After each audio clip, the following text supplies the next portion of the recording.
Thank you for joining our program today, which is hosted by the Stanford Women's Network of New York. My name is Christine Kim, and I'm on the board of the Women's Network. This program is part of the 100 Plus project, which the Women's Network launched in 2020 to look back, recognizing all that's been done already to advance women's representation and women's rights, and also to look ahead, acknowledging all that's still left to do and being a part of making that happen. Our topic for this program gives us a chance to do both, and we've invited Geri Palast to give us an insider's perspective. Geri is an activist, feminist, political organizer, and policymaker. Her roots as an activist go back to her undergraduate days, organizing the Stanford community to elevate the voices of women. And she became the founding director of the first Women's Center at Stanford. She went on to become the first woman to fill the role of political and legislative director of the Service Employees International Union. And she served during the Clinton administration as Assistant Secretary of Labor for Congressional and Intergovernmental Affairs. Geri co-authored and co-led the campaign to enact the FMLA, the Family and Medical Leave Act in the US. And we've asked her to share insights from that experience with us today. Let me turn it over to Geri. Thank you so much, Chris, and thank you everyone for joining me today. What an auspicious day to discuss the history of the Family Medical Leave Act. Last night, President Biden announced the American Families Plan, a $1.8 trillion package, which included the expansion of childcare and comprehensive paid family leave, expanded from birth, adoption, and illness of a child, spouse, elderly relative, and serious medical conditions to include time to heal from military deployment, sexual assault, and bereavement, with wage replacement for all and additional benefits for low-wage workers. Also, the definition of family will be expanded. He is proposing a $225 billion investment in this issue for over 10 years. This is the next giant step realizing a dream that began in 1984. Chris told you a little bit about me. I entered Stanford at the height of the movement against the Vietnam War, the rise of the civil rights movement, and the second wave of feminism, all in the wake of the assassinations of Martin Luther King and Robert Kennedy and the riots at the Democratic Convention in Chicago. Times were tumultuous and creative. As Chris mentioned, I was involved in organizing women at Stanford, became the founding director of the Women's Center. I went to law school at NYU, worked on a variety of women's issues, affirmative action, safety and health, issues affecting women in prison, pay equity, non-traditional employment for women, and extending minimum wage coverage to domestic workers. When it came to choose a career path, I decided to join the labor movement, where I believed I could best organize working women to leverage political power. And Chris told you part of the story. So today's headlines. The Biden American Families Plan is the result of the pandemic that has elevated the importance of caregiving, homeschooling, and laid bare the greater loss of women's jobs, particularly for low-wage women. Stimulus packages now include paid leave and recognize the need to support the social infrastructure, childcare and home health, as well as bridges and roads. These debates are not new. The good news is that because of the work that came before, there are laws on the books that provide the infrastructure and the roadmap for moving forward. Every wave of feminism and advocacy for women's rights has had to determine whether we are seeking special treatment or equal or universal treatment. There were the special wage and hour laws for women and children at the turn of the 20th century that led to the coverage of all workers in the New Deal, which gave us the Fair Labor Standards Act. There's maternity leave versus family leave. We also see these choices in the context of other issues, such as marriage equality versus civil unions for the LGBTQ community. We watched the movie where the notorious RBG used the argument of unequal treatment of men to gain ground for women. So let's look back to the movement that created the Family Medical Leave Act, first introduced in 1985, and the first bill signed into law by President Bill Clinton in 1993, and the strategy and the struggles faced by the leaders of the 9-year campaign that enacted a modest but groundbreaking law. I was there. Once upon a time. In 1984, due to my work with feminist lawyers and the Women's Legal Defense Fund, I was invited to join the women working on a new law in response to a federal district court decision striking down a California maternity leave law as discriminatory. We rejected the traditional special treatment model of leave policy addressing pregnancy, disability, and maternity only, which put the burden of parenting on women. And we proposed a new vision. This vision of society and a model encompassed work and family, a phrase we coined that affects and includes everyone. We provided job-protected parental leave with a continuation of healthcare coverage for all workers for birth, adoption, and illness of a sick child. Spouse, parent, and elder care coverage were added later. And most revolutionary, a sick leave standard for all workers for the first time. First introduced by Representative Pat Schroeder in the 99th Congress as H.R. 2020, the Parental and Disability Act of 1985 provided 18 weeks over a 24-month period of unpaid parental leave and 26 weeks over a 12-month period of unpaid medical leave for employees' serious health conditions. This covered all employers with 5 or more employees. Over the 9 years, elder and spousal care were added with the help of Republican women. The number of benefit weeks were lowered. The threshold for employer coverage was raised, and the qualifying number of hours worked was imposed on employees. But we never gave up that framework. On January 5th, 1993, H.R. 1, the Family and Medical Leave Act, was the first bill introduced in the House with the support of the newly elected President Clinton, and it was S5, the 5th bill introduced in the Senate.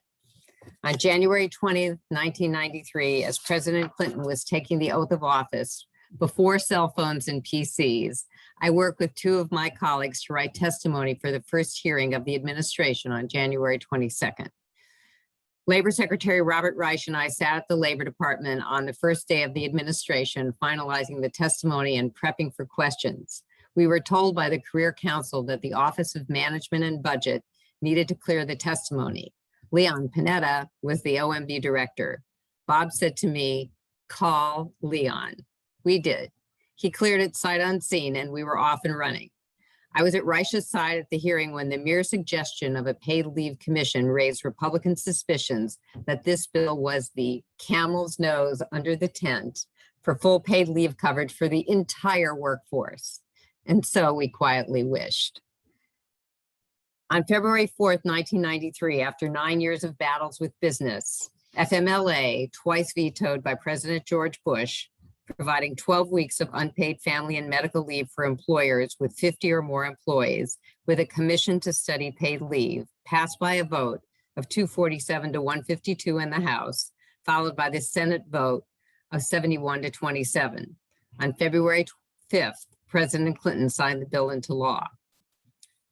This required the sustained work of the broad-based coalition that had been built by pro-choice feminists and organized labor that included the Catholic Church and anti-abortion forces, along with the broad interfaith community, AARP, disability groups, the League of Women Voters, the PTA, nurses, pediatricians, not the AMA, Businesses for Social Responsibility, and we were joined by Republican officials and businesswomen.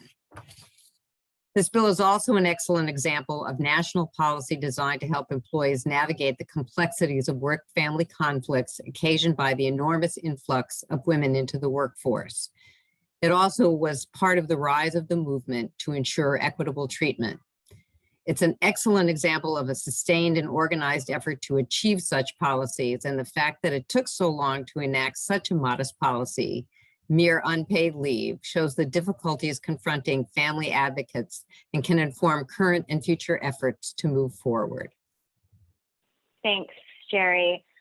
There's so much to this origin story, transitioning from a discriminatory maternity leave law at the state level to Parental and Disability Act introduced at the federal level, and ultimately to the Family and Medical Leave Act as we know it today.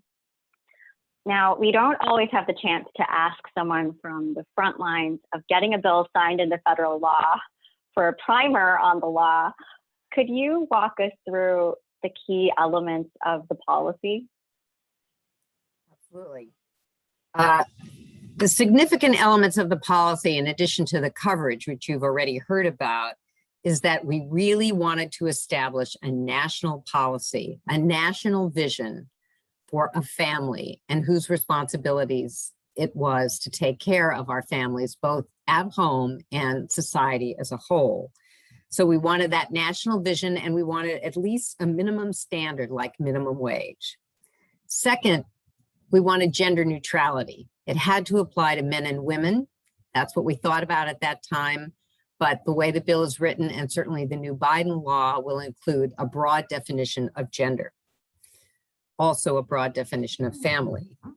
We wanted recognition of multiple aspects of family caregiving, not just maternity and birth, but adoption and illness, spousal and elder care. Also, the recognition of the medical condition of family members not related to parenting and the need for a sick leave standard. Tell us a little bit about the secret battles. This was a 9-year campaign. It went through various iterations. What were some of the significant parts of the strategy? Okay, well, first of all, I'm just going to emphasize this again. We wanted to advance the new framework, and our commitment, no matter what else happened over the 9 years, was never to accept maternity only. Establishing this infrastructure was the top priority, and you can see today that the bills that President Biden is advancing advance the structure that we put in place. Second, the important thing was the message. Mothers, of course, but no employee should have to choose between the jobs they need and the families they love. Also, sort of reconstructing the view of the family. The family needs are not solely about babies, but they're about the family as a whole. Family needs include consideration for employees caring for family members, hospitalized children, ailing spouses or seniors, as well as their own medical care. We really had to think through how we leveraged power, and we built a coalition of organizations with significant grassroots lobbying membership and political clout in every district, and it had to span ideologies. So we had unlikely allies, pro-choice and pro-life. If you want women to bear children, society needs to accommodate the needs of families with children. We wanted groups representing children, parents, the elderly, the disabled, all who need care. We wanted clergy in every district, every minister, priest, and rabbi and imam. We wanted those people lobbying for the bill. We wanted healthcare professionals and academics who provided data and experience. And in the labor movement, we needed to convince and engage male as well as female-dominated unions to embrace this new framework and see that it advanced workplace standards for all workers. We made the case that we had to demonstrate why government and business must balance, share, and support these societal interests and must be brought into the process. Families don't exist in a vacuum. We had to gain bipartisan support within Congress. It took leaders crossing party lines to break the logjam. It'll take the same today. Representative Pat Schroeder, a Democrat from Colorado, joined with Marge Rockema, who was a Republican from New Jersey, who she herself had to care for an ailing mother-in-law as an at-home spouse, and she understood the problem. Chris Dodd, who was the chair of the subcommittee on families and children in the Senate, worked hard to bring in Republicans, and there was a particular effort that succeeded in bringing in Kit Bond, a Republican from Missouri, who had a large elderly population and had an anti-choice constituency. We also utilized states as laboratories of change. In a complex democracy, you have to show models and evidence. So state laws were enacted along the way, and you can see that again today. Paid leave laws are being pioneered in the states, And that not only refuted the doom and gloom scenarios of opponents, but energized state coalitions. We also showed that the US lagged behind the entire industrial world in providing family leave, usually paid, along with other family-friendly workforce policies, and the US needed to step up. In addition, it was essential to take the voting public's temperature. So SEIU, my union, service employees, commissioned a Reagan-era poll in 1987 of registered voters. The poll reflected the makeup of the electorate, 61% Republicans at that point, 39% Democrats. The findings demonstrated overwhelming support, 77-15 for parental leave, 2-1 for at least partial paid leave. Was good politics. 73% were more inclined to vote for supporters of FMLA, 12% less inclined.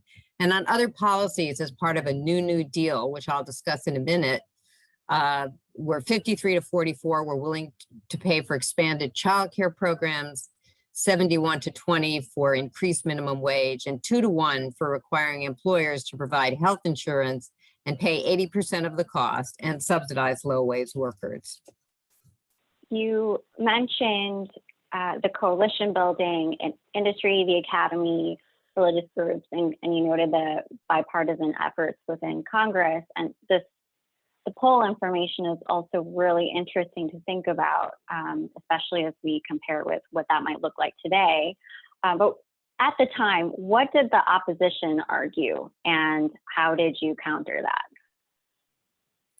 Well, the first and the major argument was that FMLA was an unpaid employer mandate.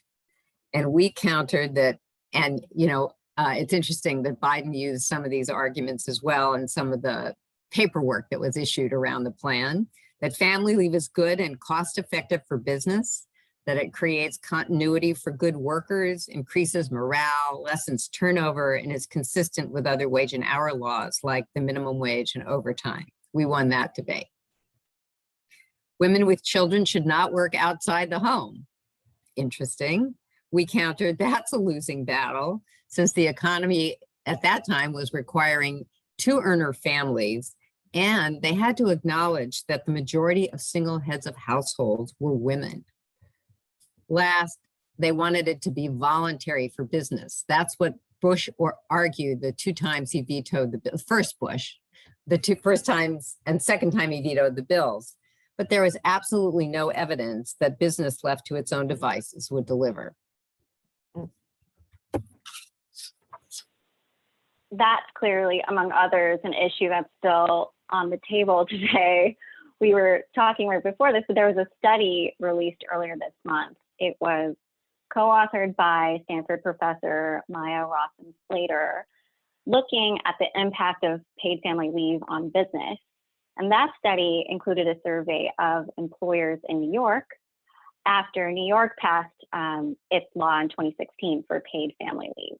And their research didn't find evidence of adverse effects on employers. So that debate certainly continues. But I think the background you gave us about the strategy and the opposition, it helps us to see the different planes where the debate took place. Economic, political, social, like you said, ideological. There were a lot of different voices, there still are, representing different constituencies. What was the role of labor in the campaign? Yeah, so in the 1980s, women's issues in the labor movement were considered auxiliary. The Coalition of Labor Union Women was founded in 1974 to help women break into industrial unions, into the skilled trades, to gain pay equity, equal pay for work of comparable value. Because women, equal pay didn't apply to many women because they're concentrated in what we used to call pink ghetto jobs. One of the examples we always used to use was we called for women teachers to earn the same as dog catchers. So SEIU, the union I worked for, was a service sector union. We represented janitors, healthcare, public and clerical workers. With the decline of manufacturing and the rise of the service sector, female-dominated and caregiving unions were critical to the growth in union organizing. So the fight by women like myself, to take leadership roles as officers and staff, and putting women's issues on the front burner for organizing and political purposes came together. The leadership reluctantly appointed me to my position as political and legislative director in 1984 in response to these demands and realities. So in 1987, we launched the campaign, It's Time to Get Serious About Working Families. And we are going to show you a couple of slides. This was the cover of our postcard. So we called for a New Deal. Does that sound like the Biden message? To update workforce policies to keep up with the times.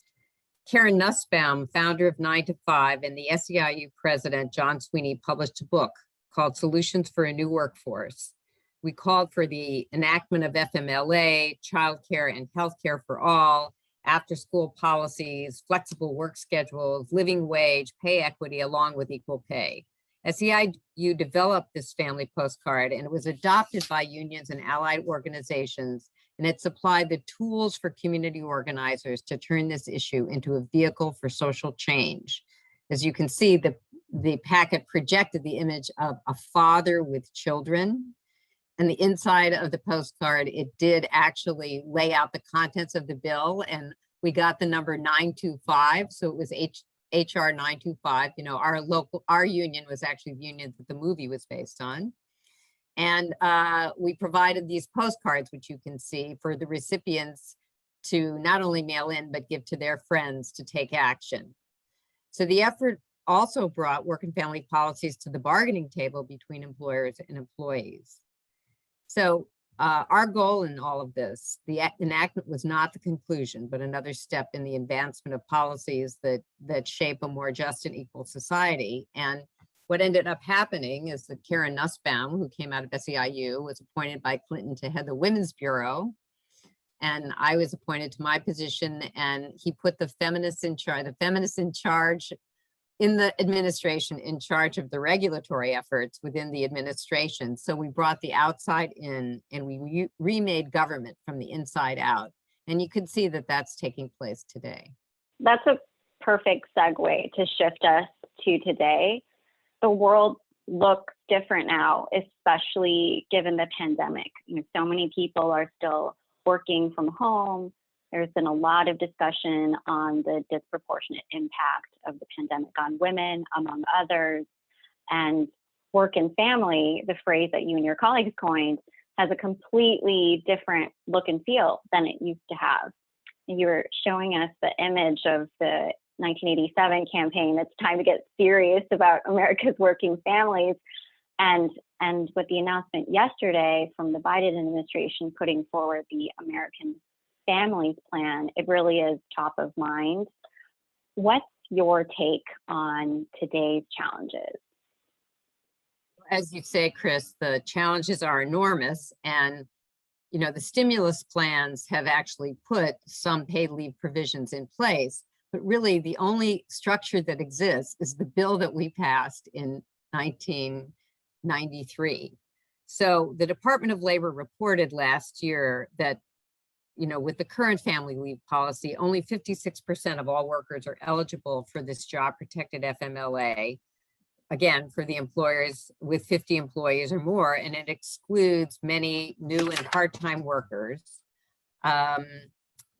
And there are, as you pointed out, there are racial inequities in terms of coverage, and the lack of pay poses disproportionate challenges for low-wage and minority workers. So we've talked about the pandemic and the light that it shed, but the movement for paid leave is moving forward. The Federal Employee Paid Leave Act went into effect on October 1st, 2020, providing an estimated 2 million federal employees with 12 weeks, of paid family leave. 6 states and DC have paid FMLA, and 3 more states are on deck. Municipalities, as you mentioned, like New York City, are enacting paid leave laws as well. On February 5th, the 28th anniversary of the enactment of the FMLA, Senator Kirsten Gillibrand and Representative Rosa DeLauro introduced the Family and Medical Insurance Leave Act. Family Act, they call it the Family Act. It's HR 804 and S 248, and it has 12 weeks of parental paid leave, 66% wage replacement for all workers for all FMLA purposes. And Biden's plan incorporates and builds on this bill. Biden's plan also incorporates aspects of the Healthy Families Act, introduced by Patty Murray and again, Representative Rosa DeLauro, which provides job-protected paid sick leave for 7 days for employers with 15 or more employees and 7 job-protected unpaid leave days for employers with under 15 employees. So the ideas are there. Biden's plan calls for 12 weeks of paid parental leave for family, personal illness, and the safe leave we discussed earlier by the 10th year of these programs. So he's launching this effort, which is going to take 10 more years if it's enacted, with 3 days of bereavement leave beginning this coming year. The program will provide workers with up to $4,000 per month with a minimum of 2/3 of average weekly wages replaced, rising to 80% for low-wage workers. And interestingly enough, business is beginning to see the light. The Chamber of Commerce, which led the opposition, wants to be supportive and at the table. I was on a webinar where there were all these fabulous women and a man from the Chamber of Commerce who said, we recognize that our membership sees the writing on the wall and they want uniformity. They don't want state by state and municipality by municipality with different rules, but keep an eye on them because they're probably going to try to narrow the coverage.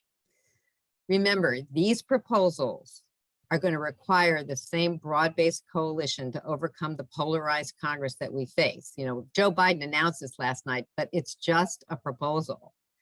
It's going to take the power of the grassroots that will make the difference, and change is in our hands. So, you know, what are advocates asking for today? Universality. They want all families covered with all kinds of work.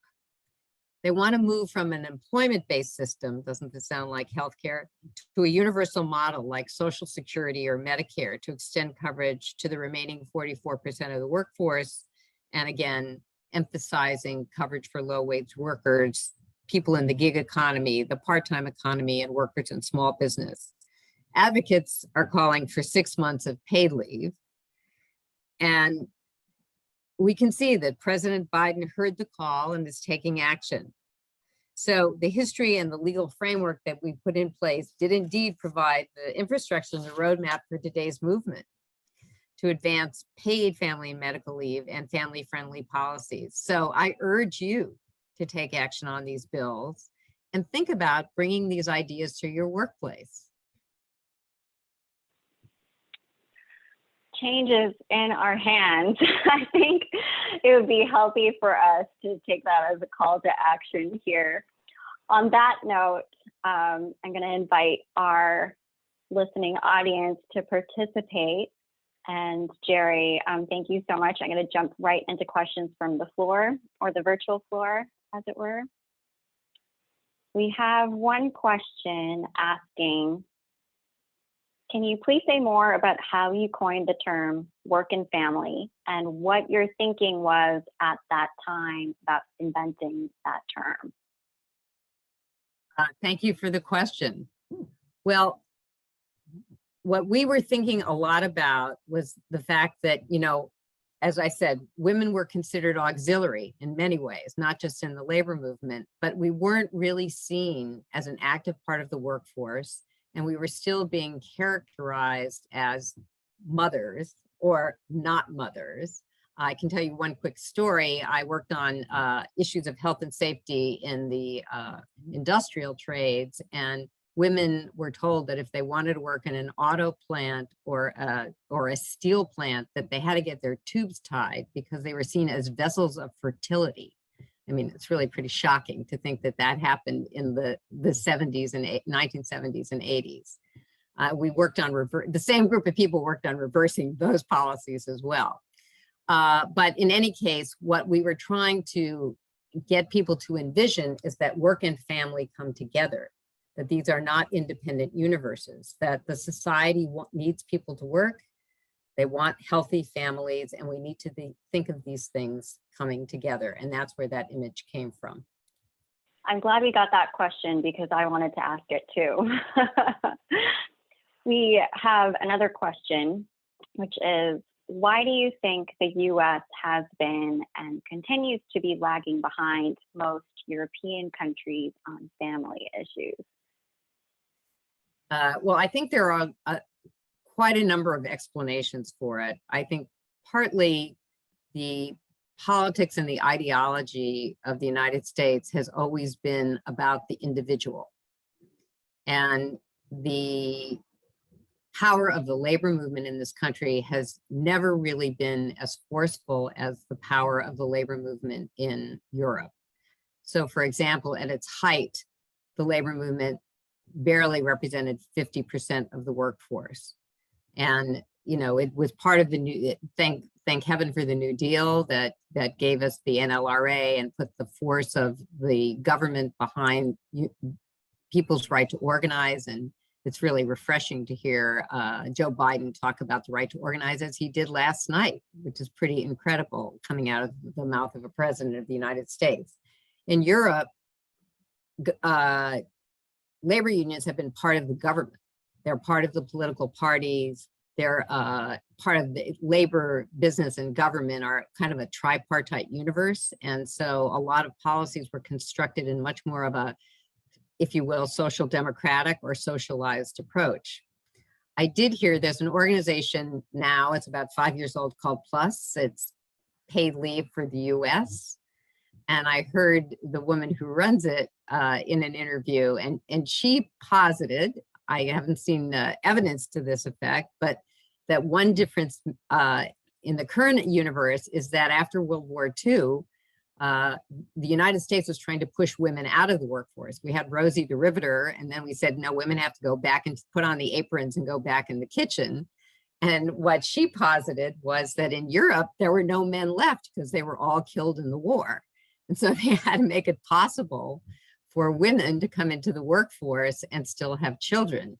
Interestingly enough, I've done a lot of work in the Israel-Palestine, and because of the fact that the new state of Israel wanted to encourage birth, they also had policies that were incredibly family friendly. So I do think it's partially the ideology of individual rights, the role of the labor movement in government, and then sort of what are the policy needs of these countries in terms of getting people back to work and production.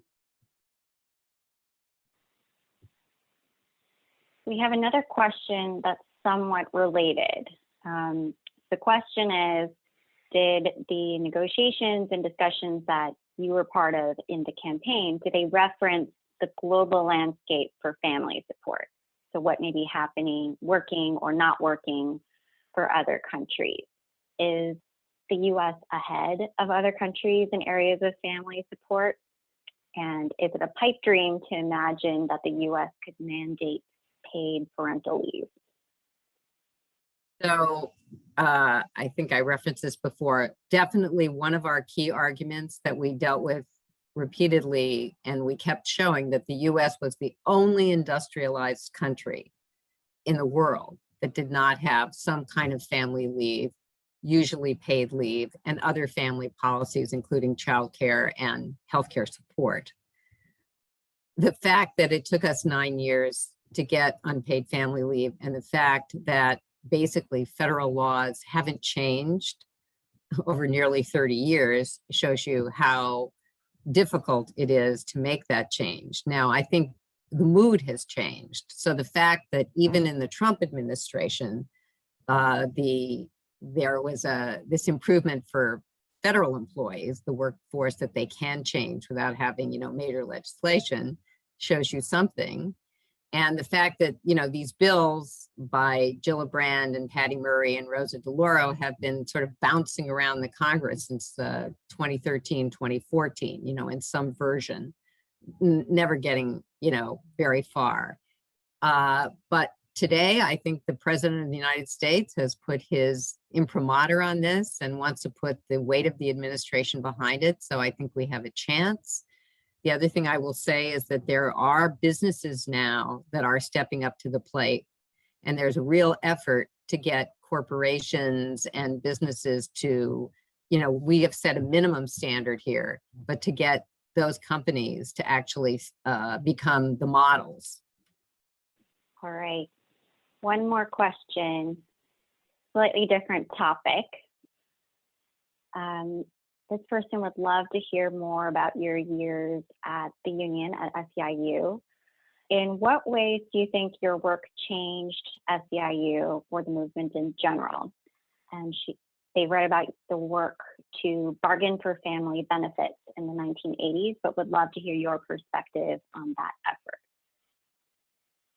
Well, my life at SEIU, I was there for almost 13 years, and it was an extraordinary experience. I got there when President John Sweeney, who recently died, took over the union.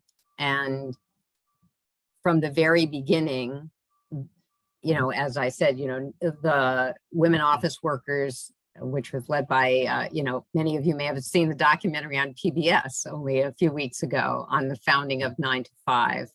But there was a recognition, as I mentioned, that if you want to organize in these fields, you've got to organize women. And so it was a seedling effort, and we had to fight every step of the way. So I'll tell you a great story. At the AFL-CIO, for those of you who don't know the labor movement, that's kind of the umbrella organization, the American Federation of Labor and the Congress of Industrial Unions. And we used to have a weekly Monday morning meeting with all the labor lobbyists to lay out like the plans of the week. And when I started, there was a big table and there were all men at the table. There were no women at the table. And this went on for quite some time. So there was a day in which a Sunday night, all the handful of women, there weren't very many, like 5 maybe, we all decided that we were going to get there early and sit at the table and see what they did. And so they didn't displace us, but then it became a contest. So that gives you a visual. The other thing was they started this Monday afternoon meeting where the lobbyists of the largest unions, the top 10 unions, got to really say what was going on. And so I got to go, and I was the only woman in the room, except for a woman named Evie Dubrow, who was kind of like an ancient, she was a character. She was an ancient relic from the ILGWU, but she wasn't really like a feminist in that way. Anyway, every week I tried to get FMLA on the list of things we discussed, and they wouldn't put it on the list. So the first time it was on the Senate floor in 1988, the chief lobbyist from the steelworkers came up to me and said, I just read the bill last night. It's a labor standard. I said, I know it's a labor standard. There's sick leave for all workers in America. He said, well, what is McGlatten, was the name of the guy who was the chief labor lobbyist at the AFL-CIO. He says, I've never understood what you were arguing about.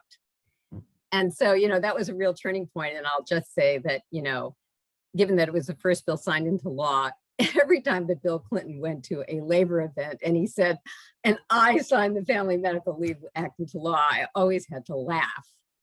But anyway, so that was sort of like what the flavor of the labor movement. But SEIU was, it was a really exciting period because there was so much change going on. And John Sweeney gets a lot of credit for really acknowledging that giving women space to do this stuff was good for organized labor. Well, we're almost at the top of the hour already, but a final question before we close. Geri, what are next steps for you? Well, first of all, it's been a pleasure to be here. So thank you, Chris. And I want to thank the Stanford Women's Network of New York. And I've just become a board member, so I'm very excited to be a part of this world. But my next goal is to really work on these issues. I want to work with organizations and businesses that want to engage in policy advocacy on these issues and other issues of social justice. And I'd like to be able to advise businesses and organizations on how to create and implement family-friendly policies for their workforces. So I just want to close my part by saying, Martin Luther King really urged us that if we join together, we can change society. And actually, Joe Biden took this line again last night, but I think we use it a lot in the movement. The arc of history bends toward justice. So join me. Thanks for that word of encouragement, Geri. And I just want to share a message from the audience saying that this was so wonderful, and thank you for your insights and your many decades of sustained work. We're grateful to you for sharing with us today, and thank you to everyone who participated virtually. We hope that you stay healthy and safe, and we look forward to seeing you soon at another Stanford Women's Network program.